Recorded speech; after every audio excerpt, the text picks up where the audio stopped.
tenemos un gran especialista que lo quisimos invitar y tener presente para que nos pueda explicar un poco más lo que está ocurriendo y cómo realmente se está desarrollando esta situación. Así que tenemos a Juan José Neif. Él es ecólogo, especialista en ecohidrología, es también investigador principal del CONICET en el Secoal, así que es un placer recibirlo. Buenas noches, Juan, ¿cómo estás? ¿Qué tal? Todo bien, gracias por el interés de ustedes.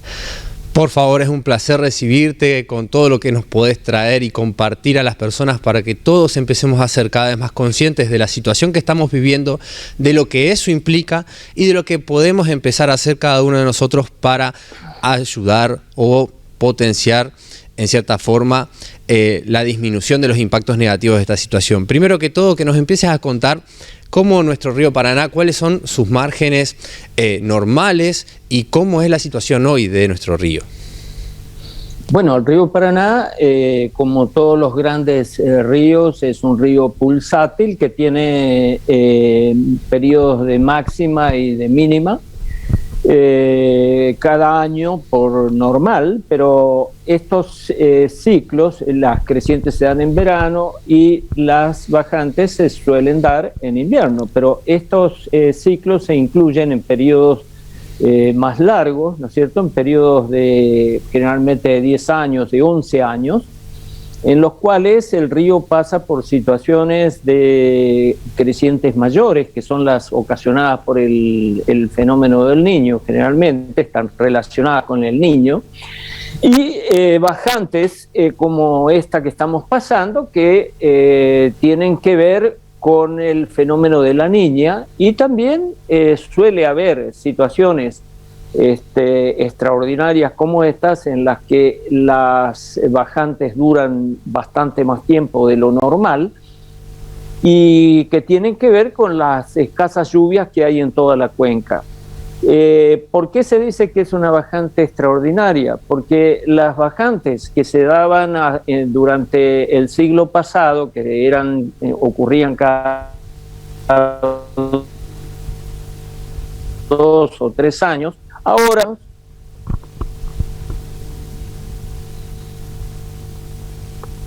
Muy bien, bueno, estamos con unos pequeños inconvenientes de conexión. Y una bajante como esta, debido a la...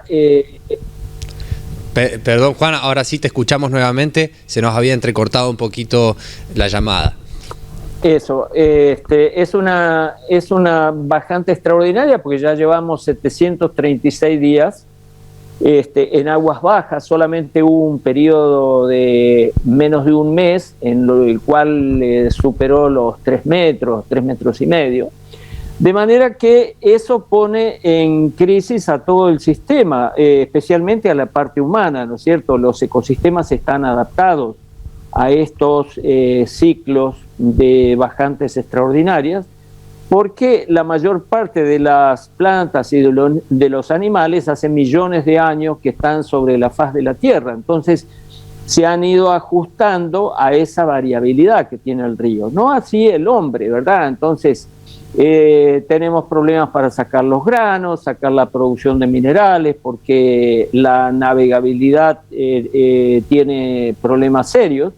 Buena parte de la producción de la Argentina se saca por el puerto de Rosario, y resulta que ahora con estos problemas los barcos tienen que salir cargados en la tercera parte o en la mitad de la capacidad de sus bodegas, y tienen que terminar cargando en el puerto de Quequén o en Bahía Blanca, en Buenos Aires, con pérdidas que se han estimado en el periodo de 6 meses, se han estimado en 315 millones de dólares, ¿no es cierto? Es una cantidad muy importante que terminan pagando los productores.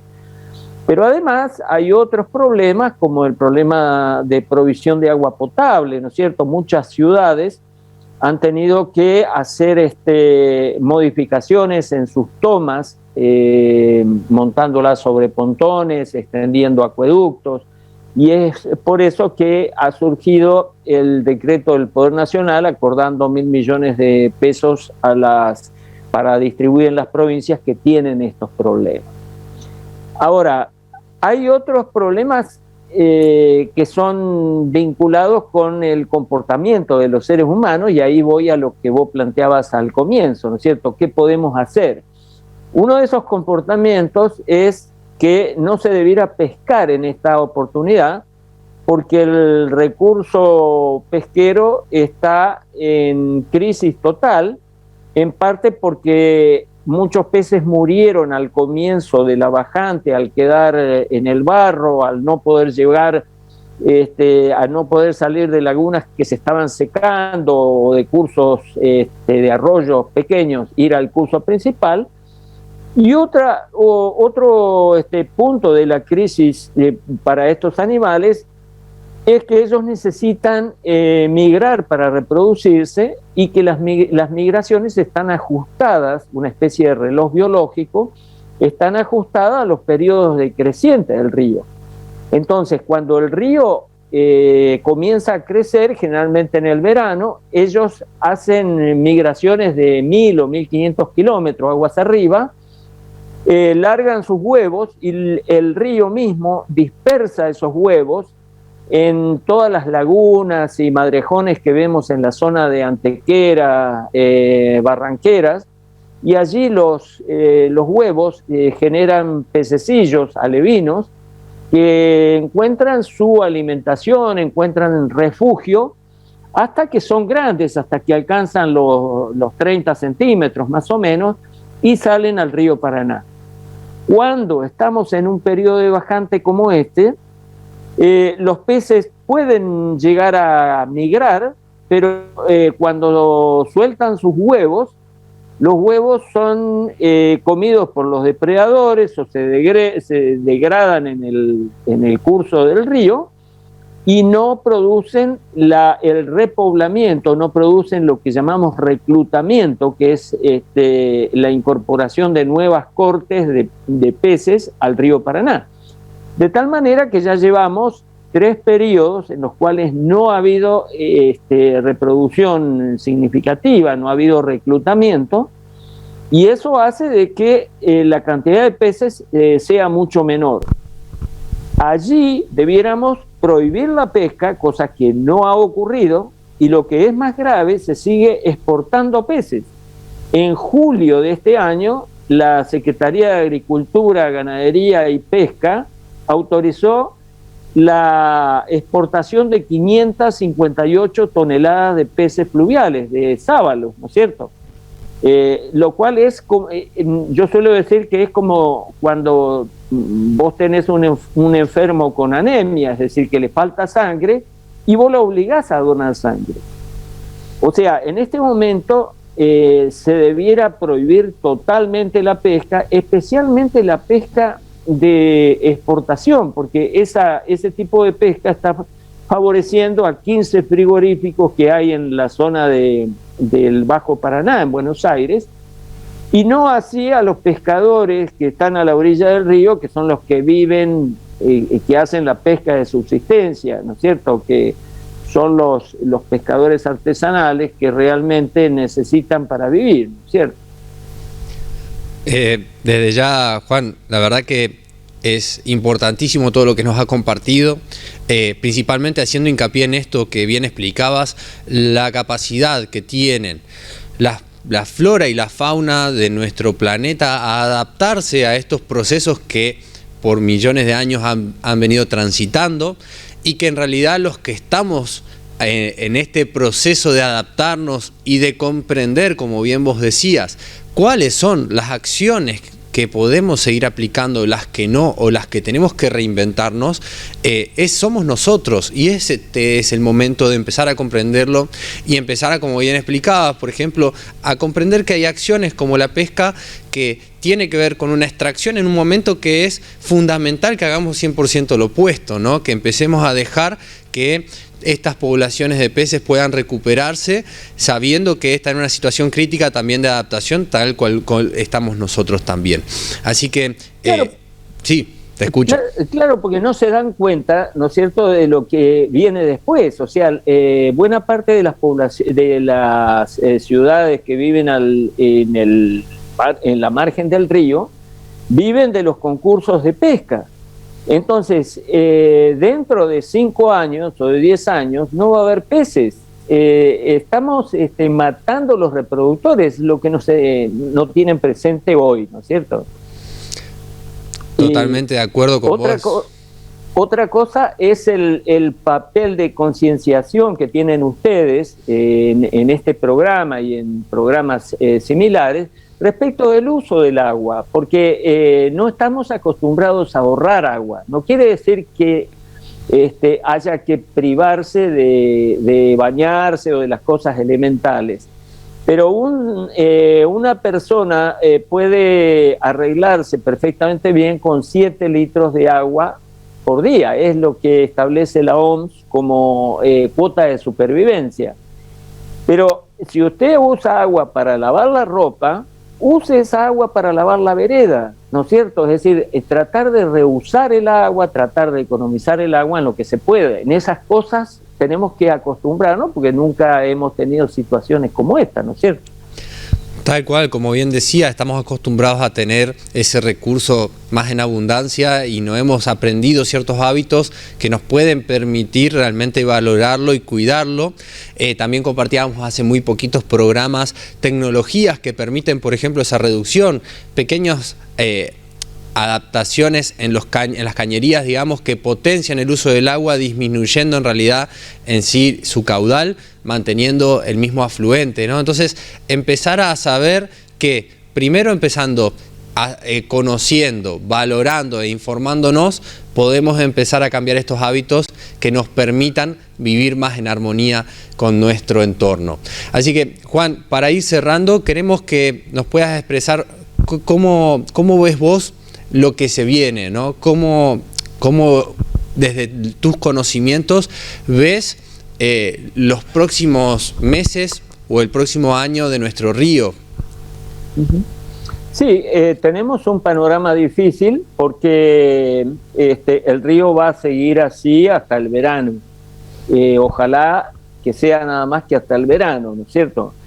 El Centro de Predicción del Clima, que está en la Universidad de Columbia, había anunciado que el fenómeno de la Niña había terminado en mayo pasado, lo cual hacía suponer que estábamos en una etapa niña-niño neutral y que podía mejorar la situación en esta primavera.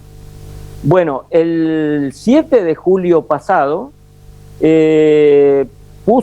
cambió su pronóstico y puso un sistema de alerta por el regreso de la Niña que se podría dar en el último trimestre de este año, ¿no es cierto? O sea, al igual que el pronóstico que nosotros tenemos en el celular, que consultamos antes de viajar, los pronósticos del clima de largo término son pronósticos dinámicos, ¿no es cierto?, que van cambiando en función de las temperaturas del mar, porque donde se generan las lluvias que nosotros necesitamos es en el mar, no en los continentes, fundamentalmente en el Atlántico y en el Pacífico ecuatorial. Y entonces, si nosotros en el Pacífico ecuatorial tenemos medio grado menos de temperatura en los primeros 100 metros de profundidad, quiere decir que vamos a tener menos evaporación de agua y menos lluvias. Entonces, al tener menos lluvias en la cuenca, vamos a tener niveles bajos en el río. Y eso es la tendencia que estamos viendo a lo largo de este periodo largo que va desde la mitad de 2019 en adelante, ¿no es cierto? Entonces, si la gente que está en el análisis global del clima nos está diciendo de que no hay certeza qué va a pasar con la Niña, podemos pensar de que esto puede seguir más adelante, porque en última instancia tenemos que pensar de que esto tiene que ver con la cantidad de radiación solar. O sea, para que se evapore el agua, tiene que haber mayor cantidad de radiación solar, y estamos caminando hacia un mínimo solar que se va a dar en el año 2030. Son fenómenos de tipo astronómico, ¿no es cierto? Son ciclos de largo término y estamos entrando en uno de esos ciclos que es un mínimo solar. Los mínimos solares son para temerles, porque han ocurrido, por ejemplo, en el año 1750, 1700 a 1750 se produjo un mínimo solar, que es lo que se conoce como pequeña edad del hielo, y en esa época la laguna de Mar Chiquita estuvo seca. No tenemos información, la laguna de Mar Chiquita en Córdoba, ¿no es cierto? No tenemos información cuantitativa de los niveles que hubo, pero sabemos a través de los monjes, de la bitácora de los monjes en Córdoba, que se pasaba de Córdoba a Santiago del Estero en carretas a través de lo que es la laguna de Mar Chiquita. En esa época fue donde se produjo la peste, ¿no es cierto?, en Europa, que tuvo una implicancia muy grande, murió una cantidad de personas y murieron muchas personas de frío. O sea, los mínimos solares hacen mucho daño y tienen también implicancias en los niveles de los ríos, ¿no es cierto? Tal cual. Bueno, Juan, te agradecemos muchísimo. La verdad que esto que nos da para seguirte escuchando mucho más tiempo. Realmente, como lo hemos hablado antes, va a ser una alegría poder contar con vos nuevamente para seguir profundizando en esto que es tan interesante.